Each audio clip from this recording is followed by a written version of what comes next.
سمیت ہر چیز اتنی مہنگی ہو چکی ہے کہ کوئی اس کی طرف آنے کو تیار نہیں ہے. اس لیے وزیر اعظم صاحب صرف دن رات محنت کے ڈائلاگ نہ بولیں, یہ بھی بتائیں کہ کون سا شعبہ ہے جہاں دن رات محنت ہو سکتی ہے. اسکول اور کالجز ہفتے میں 3 دن کے لیے بند رہتے ہیں. نجی شعبے کا ہر ادارہ تباہی کے دہانے پہ ہے. دن رات محنت کرنے والا کسان لے کر باہر دانے کے لیے مارے پھر رہا ہے بیچارہ, دن رات محنت کر کے. کسان کو یوں خار ہوتے دیکھ کے پھر بندہ کہتا ہے کہ کون دن رات محنت کرے گا. اینی ناظرین, ٹیکسوں کے ذریعے عام آدمی کا خون نچوڑ لینے کے بعد حکومت کی اقتصادی کارکردگی یہ ہے کہ رواں مالی سال کے پہلے 9 ماہ کے دوران ایف بی آر کا جو شارٹ فال ہے وہ 611 ارب روپے ہے, جبکہ اپریل کے مہینے کا شارٹ فال لگ بھگ 100 ارب روپے تھا. پیٹرولیم مصنوعات حکومت کی بقا کی ضامن بنی ہوئی ہیں. بس پٹرول پہ لیوی بڑھاتے جاؤ, حکومت چلاتے جاؤ. حکومت نے اپنی اقتصادی ناکامیوں کا سارا بوجھ عوام پر منتقل کر دیا ہے. طریقہ بڑا آسان ہے کہ وہی پیٹرولیم اور ڈیزل کی قیمتیں بڑھاتے جاؤ. رواں مالی سال کے 9 ماہ میں حکومت پیٹرولیم لیوی کی مدد میں, یعنی پیٹرول پر ٹیکس کی مدد میں 1200 ارب روپیہ اکٹھا کر چکی ہے, جبکہ اگلے 2 سے 2.5 ماہ میں 250 ارب 250 ارب کے قریب مزید لیوی ٹیکس اکٹھا کرے گی حکومت. بجلی کے بلز بھی بڑھنے جا رہے ہیں سنا ہے. حکومت کو سب سے بڑا فائدہ یہ ہے کہ ان کے سامنے کوئی مزاحمت نہیں ہے, نہ کوئی سیاسی جماعت بولتی ہے, نہ عوام مزاحمت کے موڈ میں ہے. حکومت اسے اپنی کامیابی سمجھتے ہوئے اپنے لوگوں پہ چڑھ دوڑی ہے. اچھا ناظرین, الیکشن کمیشن آف پاکستان نے انٹرا پارٹی انتخابات نہ کرانے پر 2 سیاسی جماعتوں کی رجسٹریشن منسوخ کر دی ہے, جن کے مطابق ملک میں جس کے بعد ملک میں اس وقت رجسٹرڈ سیاسی جماعتوں کی تعداد مجموعی تعداد کم ہو کے 100 غالباً 67 رہ گئی ہے, 167. الیکشن کمیشن کی جانب سے جاری کردہ نوٹیفیکیشن کے مطابق سابق چیف جسٹس افتخار چودھری کی جماعت Pakistan justice and democratic party اور استحکام پاکستان تحریک کو ڈی لسٹ کر دیا گیا. ان جماعتوں کے خلاف یہ کارروائی الیکشن ایکٹ اور رولز کی مسلسل خلاف ورزیوں, انٹرا پارٹی الیکشن نہ کرانے اور سالانہ مالیاتی گوشوارے جمع نہ کرانے پر عمل میں لائی گئی ہے. الیکشن کمیشن کے پولیٹیکل فنانس ونگ کی سفارش پر کیے گئے اس فیصلے کے تحت دونوں جماعتوں سے ان کے انتخابی نشانات بھی واپس لے لیے گئے ہیں. کمیشن کا موقف یہ ہے کہ مذکورہ جماعتوں کا اپنا ریکارڈ درست کرنے کے لیے متعدد مواقع فراہم کیے گئے, تاہم ناکامی پر 16 اپریل کو انہیں ڈی لسٹ کرنے کا حکم دیا گیا. تازہ ترین فہرست کے مطابق اس وقت P T I, T L P سمیت 4 سیاسی جماعتیں بھی ایسی ہیں جو کسی باقاعدہ سربراہ یا انٹرا پارٹی الیکشنز کے بغیر کام کر رہی ہیں. اس خبر کے بعد بتانا ہے کہ پی ٹی آئی کو ڈی لسٹ کرنے کے لیے الیکشن کمیشن نے ایڈوانس میں ماحول بنانا شروع کر دیا ہے, یہ کہنا ہے باخبر حلقوں کا. ساتھ ہی یاد آیا کہ کئی ماہ پہلے عمران خان نے ہدایت کی تھی کہ الیکشن کمیشن میں ایک نئی پارٹی رجسٹر کرائی جائے, ابھی تک ایسا نہیں ہو سکا.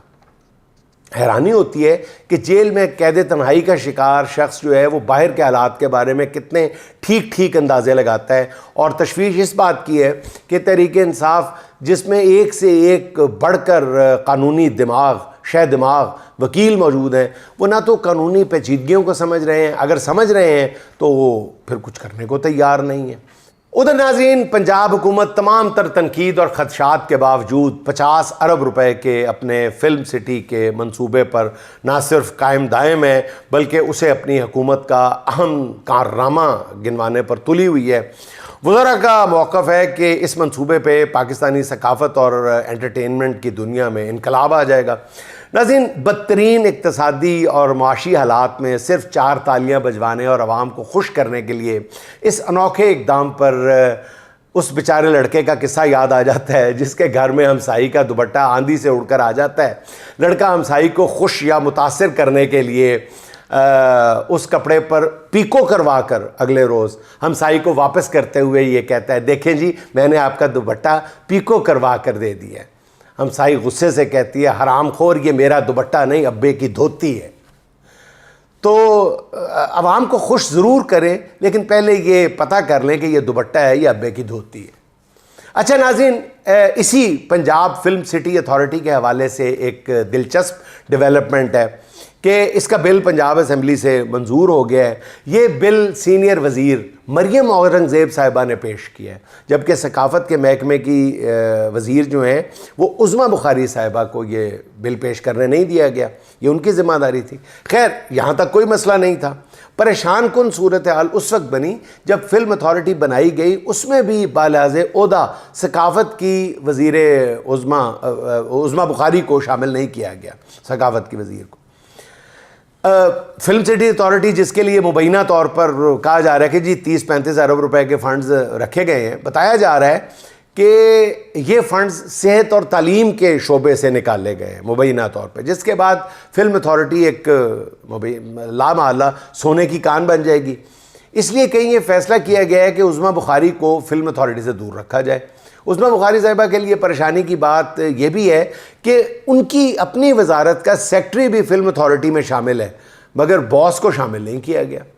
پنجاب میں فوش گانوں پر پابندی کی فہرست جاری کرنی ہو یا سٹیج ڈراموں میں لچر ڈانس اور بیہودہ لباس پہننے والی اداکاراؤں پر چھاپے مارنے ہوں تو یہ کام تو عظمیٰ بخاری سے لیا جاتا ہے، مگر جب فلم اتھارٹی بنائی گئی ہے اس میں ماہرہ خان، صبا قمر اور فواد خان جیسے پروفیشنلز لوگ شامل کیے جائیں گے، تو یہی سمجھا جائے گا کہ اس ماحول میں عظمیٰ بخاری کو مس فٹ سمجھا گیا ہے۔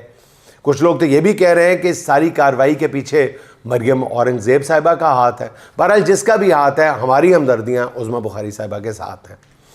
اچھا ناظرین، کچھ بات ہو جائے ایران امریکہ محاذ سے، جہاں اچھی خبریں نہیں آ رہی، جہاں سے جیسے جیسے وقت گزر رہا ہے جنگ کے دوبارہ شروع ہونے کے خدشات تقویت پکڑ رہے ہیں۔ فی الحال ہتھیاروں کی جنگ تو رکی ہوئی ہے، البتہ معاشی محاذ پر لڑائی بڑھتی چلی جا رہی ہے۔ سمندر میں امریکی ناکہ بندی کی وجہ سے تیل کی ترسیل بری طرح متاثر ہوئی ہے، جس کی وجہ سے آج کروڈ آئل کی قیمت $119 فی بیرل تک پہنچ گئی ہے۔ ایرانی پارلیمنٹ کے اسپیکر باقر قالیباف کا کہنا ہے کہ تیل کی قیمت $140 فی بیرل تک جا سکتی ہے۔ اگر ایسا ہوا تو پاکستان جیسے ملک کے لیے یہ ناقابل برداشت معاشی بوجھ بن جائے گا، جس سے پٹرول جو ہے وہ خدا نخواستہ $600 فی لیٹر تک جا سکتا ہے۔ ایک جھٹکا پاکستانی عوام کو آج لگنا ہے، آج رات، جب وزیر اعظم جس کے بارے میں وزیر اعظم شہباز شریف نے پہلے ہی بتا دیا کہ جی عالمی منڈی میں ریکارڈ توڑ تیل مہنگا ہو چکا ہے، اور ظاہر ہے کہ انہوں نے اگلا جملہ یہی بتانا ہے کہ وہ دل پہ بھاری پتھر رکھ کے اضافہ کر رہے ہیں تیل کی۔ اب وہ بھاری پتھر جو ہے ان کو مل گیا ہے یا آج رات وہ اعلان کرنے سے پہلے تلاش کریں گے، اس کے بارے میں کچھ نہیں کہا جا سکتا۔ دیکھیں کہ کل صبح پاکستانی قوم کو کیا تحفہ ملتا ہے۔ اب واپس آتے ہیں ایران امریکہ تنازع پر۔ امریکن سینٹرل کمانڈ نے ٹرمپ کو مشورہ دیا ہے کہ وہ ایران پر محدود پیمانے پر مگر خطرناک ہتھیاروں سے حملہ کرے۔ ساتھ ہی امریکی صدر کو مشورہ دیا گیا ہے کہ ایران کا سمندری محاصرہ جاری رکھا جائے، جس پر ایران نے کہا ہے کہ وہ بھی پوری طرح تیار ہے اور کسی بھی حملے کا پوری قوت سے جواب دے گا۔ دوسری طرف پینٹاگون نے بتایا ہے کہ اب تک کی جنگ میں امریکہ کے $25 ارب خرچ ہو چکے ہیں۔ اسرائیل نے بتایا کہ اس کے $20 ارب جنگ پر لگ چکے ہیں۔ خلیجی ممالک کا جنگ میں اس سے بھی کہیں زیادہ نقصان ہوا ہے۔ ایران کے نقصانات کا تخمینہ الگ ہے۔ فی الحال کشیدگی جاری ہے اور پوری دنیا مہنگائی کی چکی میں پس رہی ہے۔ ناظرین، آخر میں منظر بھوپالی کے چند بہت ہی خوبصورت اشعار۔ سحر نے اندھی گلی کی طرف نہیں دیکھا، جسے طلب تھی اس کی طرف نہیں دیکھا، قلق تھا سب کو سمندر کی بے قراری کا، کسی نے مڑ کے ندی کی طرف نہیں دیکھا، کچوکے دیتی رہیں غربتیں مجھے لیکن میری انا نے کسی کی طرف نہیں دیکھا۔ سفر کے بیچ یہ کیسا بدل گیا موسم، سفر کے بیچ یہ کیسا بدل گیا موسم کہ پھر کسی نے کسی کی طرف نہیں دیکھا، تمام عمر گزاری خیال میں جس کے، تمام عمر اسی کی طرف نہیں دیکھا۔ ناظرین خوش رہیں، خوش رکھیں، آپ سے ملاقات ہوگی انشاءاللہ اگلے ولاگ میں۔ اللہ حافظ۔